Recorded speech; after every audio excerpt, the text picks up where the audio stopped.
Olá, irmãos, seja a graça, seja a paz do Senhor sobre a tua vida, sobre a tua casa e sobre a tua família. Mais um dia na presença do Senhor, dia esse que fez o Senhor, e que iremos fazer mais um estudo da IBOL, Escola Bíblica Online. Esse estudo tem por finalidade continuar falando sobre o amor de Deus espalhado, envolvendo o coração do ser humano. Hoje, neste sábado, nós iremos falar um pouco sobre o assunto da separação do mundo, fundamentado aí em 1 João, no capítulo 2, versos do 12 ao 17. E aí nós estaremos falando um pouco sobre o amor de Deus quando incutido no coração do homem. Ele não tem como amar o mundo, ele não tem como amar a concupiscência do mundo. Ele não ama as coisas dessa vida mais do que as coisas espirituais. Então é sobre isso que iremos nos aprofundar, é sobre isso que iremos falar neste dia. E espero que você seja abençoado com esse estudo, espero que você seja alcançado pela palavra do Senhor.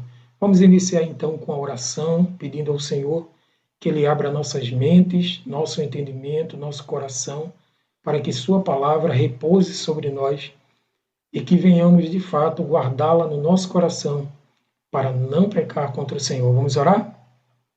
Querido Deus, no nome de Jesus, nós te pedimos nesta hora para que o Teu Espírito esclareça em nossas mentes, em nossos corações, a Tua palavra, pois sabemos que o Teu Espírito, ele prescruta as profundezas de Deus. E diante disto, queremos te pedir que Ele revele para nós aquilo que está patente no Teu coração para os nossos corações. Que cada um dos Teus filhos que estejam aqui neste momento sejam alcançados pela graça do Senhor Jesus Cristo e pelo Teu amor. No nome de Jesus, nós te pedimos e te agradecemos hoje e sempre. Amém. Então, irmãos, vamos começar então fazendo uma exposição do versículo. Vamos iniciar então fazendo a exposição do versículo de número 12, 13 e 14, a leitura do texto, que diz assim, o verso 12, Filhinhos, eu vos escrevo porque os vossos pecados são perdoados, por causa do seu nome. Pais, eu vos escrevo porque conheceis aquele que existe desde o princípio. Jovens, eu vos escrevo porque tendes vencido o maligno. Verso 14. Filhinhos, eu vos escrevi porque conheceis o Pai. Pais, eu vos escrevi porque conheceis aquele que existe desde o princípio. Jovem, eu vos escrevi porque sois fortes e a palavra de Deus permanece em vós e tendes vencido o maligno. Então, irmãos, nós iremos, dentro desses 4 versículos iniciais, iremos trazer um pouco à tona, falando um pouco, destrinchando um pouco sobre cada um deles, sobre algumas palavras que nos chamou a atenção. Então, o primeiro passo que nós iremos fazer é vislumbrar o versículo 12. No versículo 12, se você bem observar, nós grifamos aí a palavra filhinhos. Por que ele escreveu a palavra aí filhinhos? Não escreveu crentes ou servo do Senhor? Por que ele colocou filhinhos? Primeiro passo que a gente precisa entender é que existe uma filiação de Deus para conosco, em que Deus ele tem um amor imprescindível por nós, ele tem um amor imensurável por nós, e que nós somos, além de criaturas, nós somos filhos e filhos amados do Senhor. E quando fala dessa filiação aí, ele está relacionando a todos os cristãos de todas as idades, a todos os cristãos espalhados em todo o mundo. E aí ele coloca essa referência de filhinhos, está vinculado à família, né? A família, que existe, na verdade, 2 famílias, a família de Deus, como foi colocado aí, e a família, na verdade, de Satanás, os filhos de Satanás, e descrito lá em João, no capítulo 8, versículos 39 até o versículo de número 44, que logo mais a gente vai falar um pouco sobre esse livro, sobre esta passagem de João, capítulo 8. Mas o imprescindível, algo que é inusitado nesta passagem, é que esse argumento de João, quando trata todos os cristãos falando de filho, é porque realmente todos aqueles que são nascidos de novo, nascidos de Deus, ele tem por pai o próprio Deus, o próprio Senhor Jesus Cristo. E aí, se nós continuarmos com esse versículo, com essa exposição, percebemos que os cristãos, como a gente falou, foram perdoados e passaram a conhecer Deus como seu Pai Celestial. E, sobretudo, tem uma relação de filiação e de paternidade. Então, o que é que temos aí? Temos, de fato, uma relação de Deus para com o homem, em que ele é pai, o pai tem cuidado, o pai protege, o pai alimenta, o pai sustenta, o pai consola. Então, essa relação de Deus para com os crentes é uma relação de paternidade, de vínculo familiar, em que todos aqueles que estão em amor ligado ao Pai, esses são sustentados, esses estão vinculados ao próprio Deus, por meio de Jesus Cristo, o nosso Senhor, e sendo o próprio Espírito Santo o penhor desta união, a garantia desta união, porque a Bíblia fala que o nosso espírito testifica com o Espírito de Deus que somos filhos de Deus. E dessa forma, nós podemos garantir a paternidade de Deus para conosco. E a outra relação que se tem nessa família é a relação de filiação. A filiação, todos aqueles que receberam Jesus como Senhor e como Salvador de sua vida, eles agora já podem dizer que são filiados em Deus, que são filhos de Deus, porque a filiação só existe mediante Jesus Cristo, porque é um só Deus e um só mediador entre Deus e o homem, Jesus Cristo, homem. Então Jesus faz essa ponte entre o Pai e nós, que éramos gentios, que estávamos desgarrados, que estávamos perdidos. Então, quando voltamos lá para o texto, então encontramos o texto dizendo: filhinhos, eu vos escrevo porque os vossos pecados são perdoados por causa de seu nome. Então, os nossos pecados são perdoados por Jesus Cristo e por essa razão, por ter os nossos pecados perdoados, podemos então dizer que nós somos filhos e dizer que Ele é o nosso Pai. O nosso Deus é o nosso Pai verdadeiro. Então, como nós falamos agora há pouco sobre o versículo de número 39 até o versículo 44 do livro de João, não é agora da carta de João, mas do livro de João, falando exatamente sobre estas duas filiações ou essas duas naturezas, essas duas famílias, você já pode atentar aí no versículo de número 39 que está escrito: os próprios fariseus, os judeus, tendo ali uma conversa com Jesus e Jesus tendo uma conversa com eles. Olha o que está escrito. Então, lhes responderam, isso falando dos fariseus, saduceus e os judeus: nosso pai é Abraão. Disse Jesus: se sois filhos de Abraão, praticai as obras de Abraão. Versículo 40, mas agora procurai matar-me, a mim que vos tenho falado a verdade que ouvi de Deus. Assim, não procedeu Abraão. Então, Jesus aí ele está querendo citar que a filiação de Abraão não necessariamente garante a filiação de Deus. Aqueles que têm por pai Abraão não necessariamente têm por pai o próprio Deus, porque Jesus está dizendo que essa filiação a Abraão tem que estar desvinculada pela religiosidade, pelo farisaísmo, pela hipocrisia, tem que estar desvinculado a tudo isso e vinculado à coinonia por meio de Jesus. Só Jesus pode tornar o homem capaz de ser chamado filho de Deus e que pode dizer que Deus tem como o filho aquele que de fato serve, aquele que de fato obedece à regra.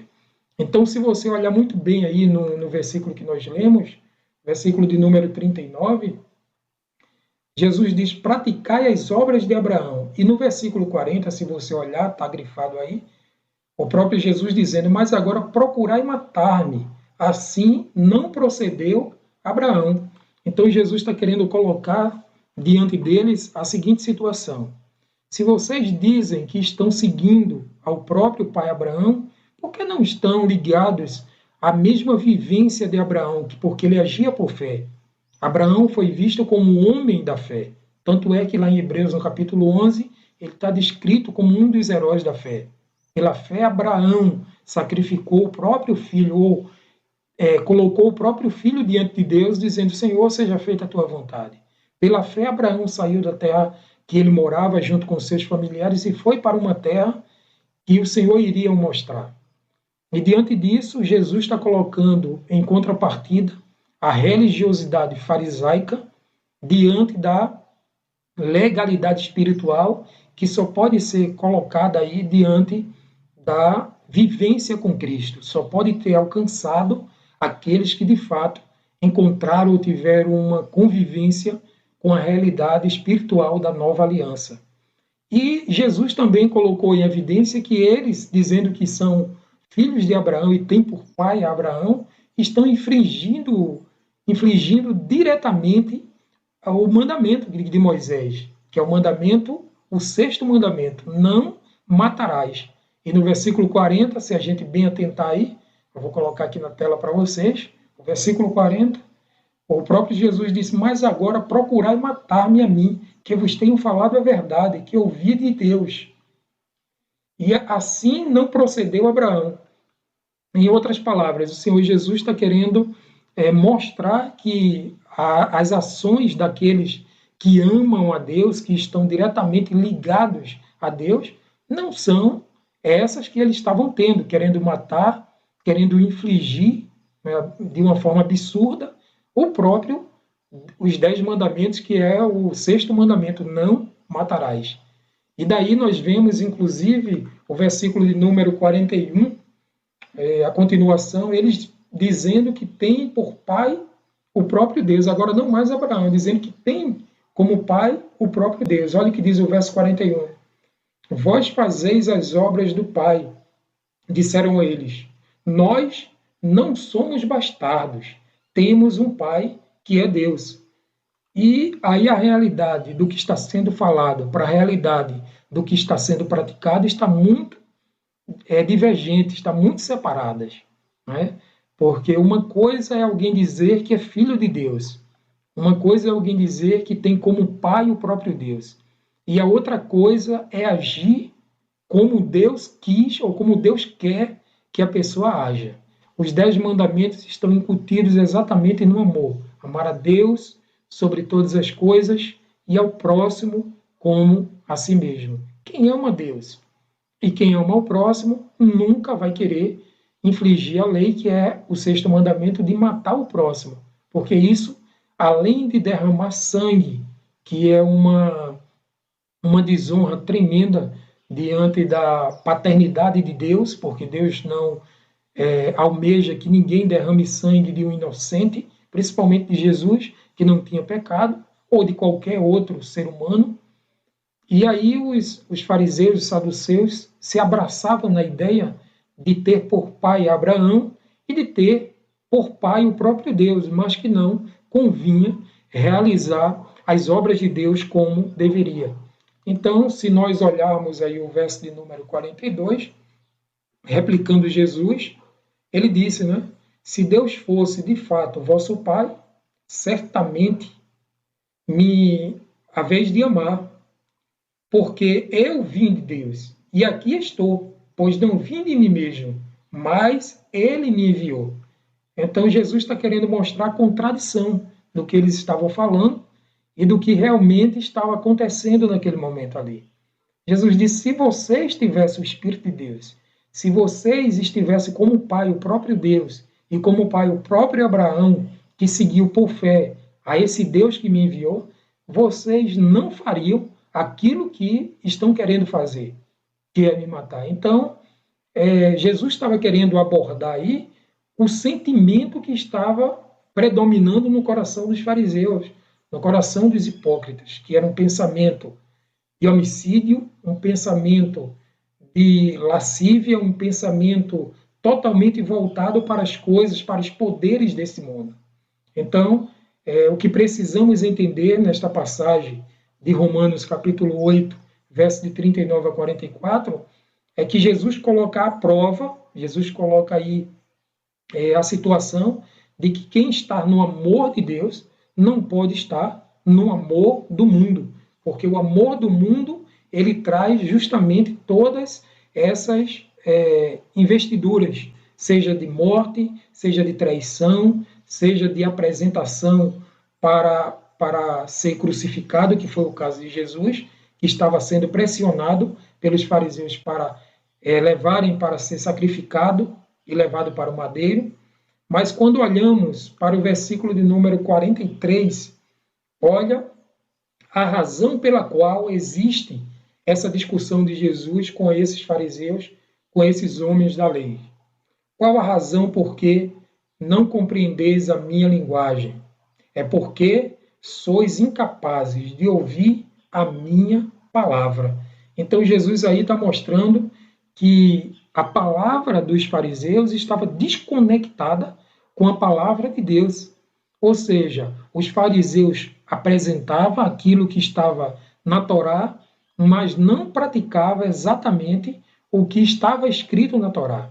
E por isso que quando você abre lá em Mateus no capítulo 23, o próprio Jesus está dizendo que existem muitos fariseus e muitos saduceus sentados na cadeira de Moisés, proferindo ensinamentos da Torá, todos ensinamentos verdadeiros, e ele diz, façam tudo o que eles vos diz, porém, não faça o que eles fazem. Em outras palavras, aquilo que estava sendo proferido era verdadeiramente vindo da Torá, mas aquilo que estava sendo praticado vinha do próprio coração egocêntrico, o próprio coração voltado para o pecado, o próprio coração voltado para este mundo. Então Jesus, em outras palavras, está querendo denotar que todos aqueles que estão distante do amor de Deus, ou seja, distante dos ensinamentos de Jesus, distante das palavras do Senhor Jesus, estão próximos também do mundo. Então é uma forma inversamente proporcional que à medida que nós nos afastamos do amor de Deus, nos achegamos ao mundo. E à medida que nos achegamos ao amor de Deus, à palavra de Deus e ao próprio Jesus Cristo, nós nos afastamos de imediato do mundo. Então, voltando ao texto, o versículo de número 44, Jesus continua dizendo, vós sois do diabo, que é o vosso pai, e quereis satisfazer-lhe os desejos. Ele foi homicida desde o princípio e jamais se firmou na verdade, porque nele não há verdade. Quando ele profere mentira, fala do que lhe é próprio, porque é mentiroso e pai da mentira. Então Jesus está querendo dizer que tudo aquilo que eles estavam fazendo e falando e proferindo estava fundamentado na mentira, estava fundamentado em inverdades, naquilo que não estava fundamentado nos mandamentos de Moisés, nas leis que existiam lá no Êxodo, nos ensinamentos de Abraão. Estava totalmente desvinculado ao amor de Deus e desvinculado ao próprio Deus. Então, continuando, falando aí sobre essa questão da filiação, vamos para o versículo de número 13, o versículo 14, que diz exatamente, falando aí sobre a questão da degradação do homem quanto à sua ausência ou permanência na palavra de Deus. Ele diz assim no verso de número 13, Pais, eu vos escrevo porque conheceis aquele que existe desde o princípio. Jovens, eu vos escrevo porque tendes vencido o maligno. Filhinhos, eu vos escrevi porque conheceis o Pai. Pais, eu vos escrevi porque conheceis aquele que existe desde o princípio. Jovens, eu vos escrevi porque sois fortes e a palavra de Deus permanece em vós e tendes vencido o maligno. Então, quando nós começamos a ler esse texto, nós encontramos de imediato alguns pontos cruciais, alguns pontos essenciais que eu gostaria de passar com vocês, colocando aí o slide, e vocês verão exatamente que enfatiza esse texto do verso 13 e verso 14, enfatiza a certeza de que eles pertencem à família de Deus, que foi exatamente aquilo que nós falamos no início, no verso 12. Existe uma filiação, que foi aquilo que nós falamos, existe aí uma família, que não é a família do diabo, que leva o ser humano à perdição, que leva o ser humano ao precipício, mas família de Deus, que conduz o ser humano à presença de Deus, que conduz o ser humano diante de Jesus Cristo, ou por meio de Jesus Cristo, ao reino de Deus. Então, o primeiro passo que nós vemos aí é que enfatiza a certeza que nós somos e nós temos Jesus Cristo como Senhor e como o nosso Pai verdadeiramente.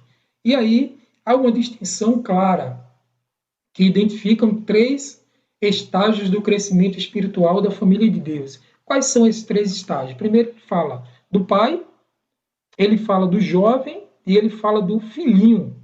O pai aí relacionando aquela pessoa mais madura, aquela pessoa que vivencia há mais tempo ou mais de perto a presença de Deus, de uma forma íntima, de uma forma presencial. Por isso que ele fala, se você olhar no versículo de número 13, ele diz assim: pais, eu vos escrevo porque conheceis aquele que existe desde o princípio, ou seja, tem uma relação de intimidade, de uma intimidade antecipada, em que aqueles que estão há mais tempo, que estão conhecendo, que estão digerindo a palavra de Deus com mais propriedades. E depois, se você olha para o texto, ele fala dos jovens.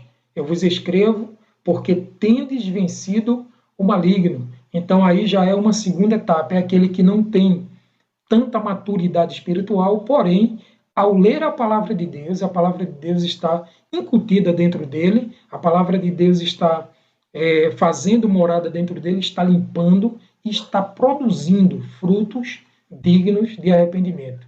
E a terceira etapa que ele fala aí dos filhinhos. Filhinhos, eu vos escrevi, porque conheceis o Pai. Então aí nós temos a relação de filiação. O filhinho, na verdade, ele dá um sentido de dependência total. Não que o pai e o jovem, que ele está colocando um sentido de maturidade e no sentido de experiência com a palavra em relação ao jovem, não seja dependente, mas que o filho ele tem uma dependência mais integral do pai. O pai tem sobre ele um cuidado especial, porque ele ainda está no leitinho, e Paulo fala sobre isso. Ele diz assim: eu não posso alimentar vocês com comida sólida, porque vocês não conseguem digerir a comida sólida. Porém, eu vos alimento com leite, porque o leite vocês conseguem digerir, porque crianças não podem digerir coisas sólidas. Então, aí nós vemos 3 estágios. O estado daquele que está mais amadurecido em relação à fé, aqueles que estão mais encaliçados diante das provações desta vida. Existem aqueles que estão no meio termo, que são, ele aí equipara jovens, que não têm tanta maturidade espiritual, isso não é em relação à idade, mas em relação à maturidade, estou falando em relação à maturidade, aqueles que têm uma relação com a palavra de Deus, né? E já têm vencido o maligno, porque a palavra de Deus em nós, ela cria em nós vínculo e certeza que temos em nós verdadeiramente poder em Cristo para vencer o maligno. E depois a outra relação é filhos, os filhinhos que têm como pai o próprio Deus. E aí essas 3 relações são colocadas no versículos 13 e no versículo 14, e aí ele repete no versículo 14, se você bem observar: pais, eu vos escrevi, porque conheceis aquele que existe desde o princípio. Então ele já tinha falado isso no versículo 13. Jovem, eu vos escrevi. Aí ele fala 3 conotações para os jovens. A primeira dela é: porque sois fortes, a palavra permanece em vós e tendes vencido o maligno. Então, se você bem perceber, ele repete a questão do pai, repete a questão do jovem, mas não repete a questão do filho ou filhinho, porque ele já colocou isso no meio, no início do versículo 14. Filhinhos, vocês tendes por pai o próprio Deus. Eu vos escrevi porque conheceis o Pai. Então, nós temos isso aí como relevante e vemos exatamente que essa relação de filiação, essa relação de intimidade, nos dá exatamente a nossa coerência e coesão diante de Deus. Amém? Vamos então para o versículo de número 15. Eu vou colocar exposto aqui, até o versículo de número 17. Vamos fazer primeiro uma leitura e logo depois nós iremos fazer um detalhamento desses versículos. Diz assim no versículo de número 15: Não ameis o mundo, nem as coisas que há no mundo. Se alguém amar o mundo, o amor do Pai não está nele. Verso 16: Porque tudo que há no mundo, a concupiscência da carne, a concupiscência dos olhos e a soberba da vida, não procede do Pai, mas procede do mundo. E diz no verso 17: Ora, o mundo passa, bem como a sua concupiscência, mas aquele, porém, que faz a vontade de Deus, permanece para sempre. Então, o que é que entendemos aí, de fato, nesses versículos? Vamos lá, então, e a gente vai detalhando, ao passo que iremos passando o slide, a gente vai detalhando. Primeiro, no versículo 15. O que queremos frisar aí é não ameis o mundo. Então, o que significa não amar o mundo? Então, não ameis o sistema espiritual de maldade invisível, dominado por Satanás. Então, esse texto, ele está querendo colocar aí o amor ao mundo, é exatamente isso, o sistema maligno que o mundo tem preparado para o diabo, que o diabo tem aí colocado e sido senhor desse sistema, um sistema mentiroso, um sistema hipócrita, um sistema falido, um sistema que se afasta cada vez mais de Deus. Então, esse é o sistema, de fato, que o mundo está pairando, que o mundo está colocado. É um sistema mentiroso, como eu falei, um sistema que está totalmente distante da presença de Deus. O amor aqui está referindo-se ao afeto, né, à devoção, está se referindo exatamente a essas coisas humanas. E aí, por isso que, quando a gente olha, o mandamento que Jesus deixou é amar a Deus sobre todas as coisas e ao seu próximo como a si mesmo, como a si mesmo. E quando fala desse amor de Deus, ele diz: ame ao Senhor com toda a sua força, com todo o seu entendimento, com tudo que você tiver de melhor. Ou seja, a afetividade e todo o sentimento deve estar voltado ao próprio Deus, que também está nos 10 mandamentos. Né? Só o Senhor teu Deus amarás, só a Ele prestarás culto. Só ao Senhor teu Deus você deve prestar um culto de razão e de louvor. Então, essa parte, quando fala de afeto e devoção, deve estar vinculado no próprio Jesus Cristo. E aí você vê uma referência de 2 Coríntios, capítulo de número 10, verso de 3 ao 5, o que a Bíblia está querendo dizer nesses versículos. Vamos agora a esses versículos.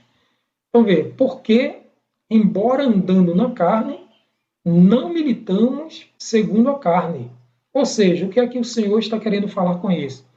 Apesar de estarmos neste mundo, apesar de estar vivendo com esta roupa carnal que a gente está vivendo, com esse corpo que é material, que é físico, nós não somos daqui. Nós temos uma pátria. A nossa pátria é celestial, é espiritual, porque esta pátria é eterna, enquanto que este mundo é perecível e é passageiro. Olhando esse texto, continuando no capítulo 10 de 2 Coríntios, verso 3 ao 5, olha o verso 4 que diz: porque as armas da nossa milícia não são carnais, e sim poderosas em Deus. E aí ele dá algumas qualificações para que servem essas armas poderosas de Deus. Para destruir fortalezas, para anular os sofismas. O que são sofismas? Eu coloquei até aqui embaixo, daqui a pouco nós veremos o que significa sofismas. E aí, quando ele fala de armas poderosas em Deus e que não são carnais, são armas que são lutáveis contra o reino espiritual. Ou seja, tem um texto que diz assim que nós não devemos lutar contra a carne e contra sangue, mas contra principados e potestades do ar. Ou seja, as armas que o Senhor deixou para nós lutarmos são armas espirituais. Se você olha lá em Efésios, no capítulo 6, você tem a armadura de Deus, né? Você tem a couraça da justiça, você tem o capacete da salvação, você tem a espada do Espírito, enfim. Ele te dá ali uma armadura poderosa em Deus para você lutar com toda a armadura, com todo o poder que você pode ter em Deus. E levando cativo todo o pensamento à obediência de Cristo. Então, o que é que temos aí? Aí eu falei para vocês sobre o sofisma. O que significa sofisma? Sofismo ou sofisma significa um pensamento ou retórica que procura induzir ao erro, apresentar com aparente lógica e sentido, mas com fundamentos contraditórios e com a intenção de enganar. Então, o que é que temos aí? Temos um sistema, como a gente falou, um sistema montado neste mundo, que esse sistema não é voltado exatamente contra a carne, mas sim contra o espírito, e que nós devemos lutar com toda a armadura que ele nos deu, armaduras espirituais, contra esse sistema das trevas. Porque quando você é abordado por pessoas e te colocando na parede, te pressionando a respeito de viver ao lado de Cristo, fazendo com que você se afaste da presença de Deus, você não deve lutar contra a pessoa, você deve lutar contra potestades, porque essa pessoa provavelmente está se deixando usar pelos inimigos espirituais, pelo nosso adversário, que é o maligno, que ele impera neste mundo. A Bíblia diz que o mundo jaz no maligno, o mundo está no maligno. Apesar de ele não ter o poder sobre o mundo, mas ele tem uma influência terrível sobre o mundo. E ele está influenciando a todas as pessoas que se deixarem levar por esses sofismas, por esses pensamentos que são errôneos, que aparentemente, vale lembrar, que são verdadeiros, que são lógicos, que são legais, que todos estão aceitando essa possibilidade, mas que, na verdade, está transgredindo contra o conselho de Deus, o conhecimento de Deus, a vontade de Deus. Então, devemos exatamente estar de olho sobre estas coisas. Continuando, no versículo 15 ainda, se você olhar, o que está destacado aí é se aqueles que amam o mundo, aí a gente poderia até pular para a parte final do verso 15. O amor do Pai não está nele. Por que ele fala que o amor do Pai não está nele? Aí eu coloquei duas observações. Ou a pessoa é um cristão genuíno, marcado pela fé, pelo amor e pela obediência a Deus, ou é um não cristão em rebeldia, em rebelião contra Deus. E aí a segunda parte, a segunda observação é: não há meio termos entre essas duas alternativas para alguém que alega ser nascido de Deus, ou nascido de novo. Ou ele é cristão, ou ele não é cristão. Ou ele serve a Deus, ou ele não serve a esse Deus. Não existe meio termo, não existe em cima do muro para o reino espiritual. Ou você serve a Deus, a luz, ao reino da luz, ou você serve ao reino das trevas. E aí nós colocamos um texto, eu vou colocar aqui um texto para vocês, exatamente sobre essa relação. Se você observar lá em Colossenses 1:13, diz assim: ele nos libertou do império das trevas e nos transportou para o reino do Filho do seu amor. Em Mateus também, capítulo 6 e verso 24, ninguém pode servir a dois senhores, porque ou há de aborrecer-se de um e amar o outro, ou se devotará a um e desprezará o outro. Não podeis servir a Deus e às riquezas. Aí ele está falando sobre as riquezas, que é o Deus de Mamon. Mas aí também poderia ser levado ao Deus deste mundo, às coisas deste mundo, perecíveis, passageiras e momentâneas. Então, o texto de Colossenses diz que nós fomos arrancados do império das trevas e fomos postos no reino de luz do Filho do seu amor. E no capítulo 6 de Mateus, que a gente leu agora há pouco, ele diz que ninguém pode servir a dois senhores. Ou você serve a Deus, ou você serve ao sistema mundano, perecível, passageiro desta terra, deste mundo. Amém? Então, é o que diz o texto aí. Então, continuando, no versículo 16, diz assim, porque tudo que há no mundo, aí ele fala, concupiscência da carne, concupiscência dos olhos e a soberba da vida não procede do Pai, mas procede de quem? Do mundo.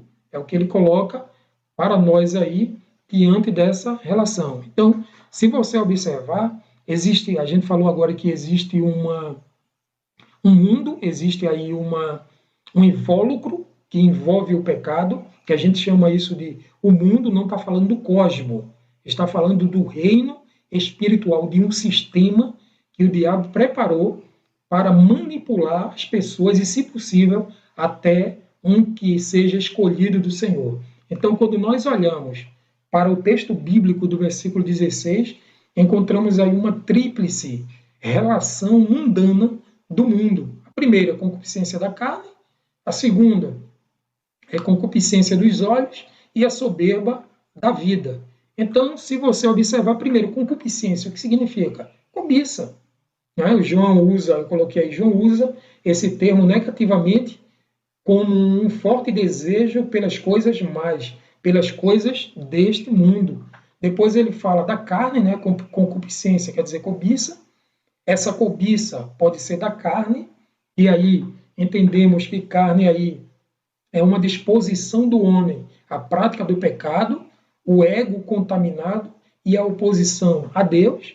Depois ele fala da concupiscência dos olhos, ou seja, cobiça dos olhos, que aí tem a ver com quando Satanás usa os olhos como um caminho estratégico pelo qual incita desejos errôneos, que aí a gente pode até colocar Mateus capítulo 5, verso 27 e 29, e também ver aí em Gênesis 3 e 6, que é a relação de Eva quando ela foi enganada pelo desejo humano, pelo desejo que tinha aquele fruto. E aí ela foi enganada e cobiçou aquele fruto por conta dos olhos, desejo dos olhos, que desceu ao coração, e ela exatamente permitiu que o pecado entrasse em sua vida.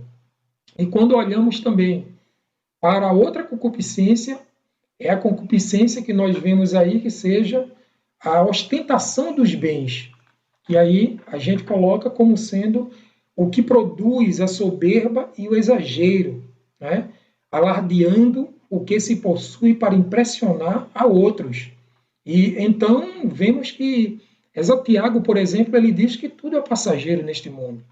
E aí nós vemos essas concupiscências, seja a concupiscência da carne, seja a concupiscência dos olhos, né? Ou a obra, a cobiça dos olhos, ou seja, o exagero pelas coisas deste mundo, né? As coisas materiais que o mundo pode oferecer.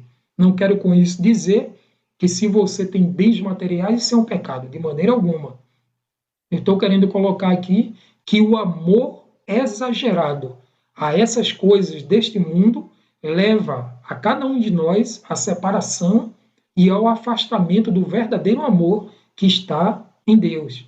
Que quando nós amamos mais as coisas deste mundo e apresentamos essas coisas deste mundo como ostentação, como sendo um êxito de nossas vidas para demonstrar que somos mais abençoados do que outros, estamos cometendo um pecado, porque o amor verdadeiramente de Deus não tem, claro, que um amor exagerado pelas coisas desta vida ou deste mundo. Tudo que você tem, tudo que você administra é do Senhor, é para o Senhor, tudo é dele, tudo é para ele e tudo é por meio dele. Nós somos apenas administradores, nós somos apenas mordomos do Senhor aqui na terra. Então, continuando a falar aí sobre este maravilhoso texto, muito bom, o verso 17, nós temos aí, ora, o mundo passa, bem como a sua concupiscência, porém aquele porém que faz a vontade de Deus, permanece eternamente, permanece para sempre. Então, uma observação que eu coloquei, o cristão, verdadeiramente, aquele cristão que se afasta do sistema satânico do mundo e de suas cobiças, ele deve se afastar de fato, porque ele precisa a cada momento estar próximo de Cristo. Ele precisa estar próximo do próprio Deus, pois esse sistema está, como foi colocado aí, desintegrando e rumo à destruição. Esse reino humano, esse reino físico, esse reino satânico, ele está deteriorando com o tempo. E vai chegar um dia que o Senhor vai condenar o inimigo, no caso o diabo, e todos os seus seguidores, e todos aqueles que estão seguindo o sistema dele. Isso é bíblico e nós precisamos estar com os nossos olhos abertos e sempre voltados a Deus. Se você olha para Romanos, por exemplo, capítulo 8, verso 18 a 22, diz assim, porque para mim tenho por certo que os sofrimentos do tempo presente não podem ser comparados com a glória a ser revelada em nós. Olha o versículo 19. A ardente expectativa da criação aguardada a revelação dos filhos de Deus. Verso 20. Pois a criação está sujeita à vaidade, não voluntariamente, mas por causa daquele que a sujeitou. Quem foi que sujeitou? O diabo. Né? A criação está sujeita à vaidade, não voluntariamente. Foi por indução do próprio diabo, porque o mundo jaz no maligno. Olha o 21. Na esperança de que a própria criação será redimida do cativeiro da corrupção para a liberdade da glória dos filhos de Deus. Porque sabemos que toda a criação, a um só tempo, geme e suporta angústia até agora. Então, esse texto aí que a gente viu de Romanos 18, do verso 18 até o verso 22, ele fala exatamente desse sistema corrompido, que está levando a cada um que está entrando nesse sistema também a perdição. Estreito é o caminho e apertado também é a porta que conduz à salvação. Então, a gente precisa entender todas essas relações para não nos atrapalharmos com as coisas deste mundo, as coisas relacionadas ao que é perecível, ao que é humano. E aí, se nós olharmos o final do verso 17, diz assim, parte final, aquele, porém, que faz a vontade de Deus permanece eternamente. E aí coloquei exatamente uma notificação que diz assim, o cristão deve seguir a vontade de Deus, pois, em comparação com o mundo temporário, a vontade de Deus é permanente e ela é imutável. Claro que essa vontade de Deus, a Bíblia diz que é boa, perfeita e agradável. E nós precisamos estar aglutinados a esta vontade de Deus que nos levará para o reino espiritual. Se você olhar a continuidade desse slide, nós temos aí um versículo, 2 Coríntios 4, 18, que diz assim, não atentando nós nas coisas que se veem, mas nas coisas que não se veem, porque as coisas que se veem são temporais e as coisas que se não veem são eternas. E o outro versículo que eu coloquei aqui, separei para você, é 1 Coríntios 7, 31. Diz que se utilizam do mundo como se dele não usassem, porque a aparência deste mundo passa. O que é que o escritor, tanto em 2 Coríntios como também em 1 Coríntios, está querendo colocar? Tudo é passageiro, tudo é momentâneo, tudo vai passar, menos a palavra de Deus, que permanece para sempre. Porque a palavra é o verbo e o verbo é o próprio Jesus, que é o próprio Deus.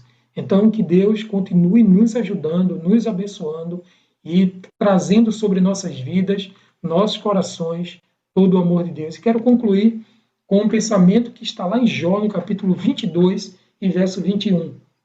Apega-te, pois, a Deus, e tem paz, e assim te sobrevirá o bem. Então, se nós queremos de fato ter o bem e nos aproximar de Deus em amor e nos afastar do mundo, é necessário nós nos apegarmos a Deus com toda a força, com todo o entendimento, com tudo que nós temos de melhor, com todo o coração, apresentando a Deus em sacrifício vivo, santo e agradável a Deus. Tudo que está em nós deve estar no próprio Deus. Que Deus te abençoe, que Deus te guarde, que o Senhor faça resplandecer o seu rosto sobre ti e tenha sempre misericórdia de ti. Que o Senhor sobre ti levante o seu rosto e te dê verdadeiramente a paz. Vamos orar agradecendo a Deus pela palavra. Oremos. Querido Deus, obrigado por esse estudo, porque o Senhor nos orientou a respeito da tua palavra, a respeito de estar separado do mundo e estar conectado contigo, Senhor. Obrigado por todas as instruções, Senhor, que a tua palavra nos trouxe neste momento, nesta hora, Senhor. Obrigado, Senhor, porque tua palavra tem sido luz para os nossos caminhos e tem sido o horizonte para nós, a bússola para o nosso caminho. Obrigado por tudo. Abençoa cada um dos teus filhos que estiveram olhando a tua palavra, debruçando sobre o teu poder, sobre a tua palavra e conectado contigo, Senhor. Assim nós te agradecemos no nome de Jesus, hoje e para todo sempre. Amém. Deus te abençoe e, se assim Deus permitir, na próxima semana estaremos aqui novamente no IBOL, Escola Bíblica Online. Deus te abençoe e até a próxima.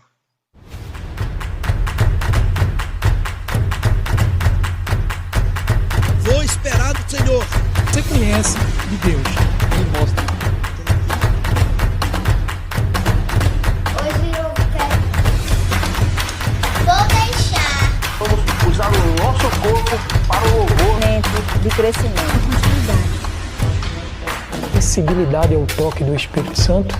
Estamos falando. Ele comandando a Zona Sul do Rio de Janeiro com mais de 100 para a religiosidade.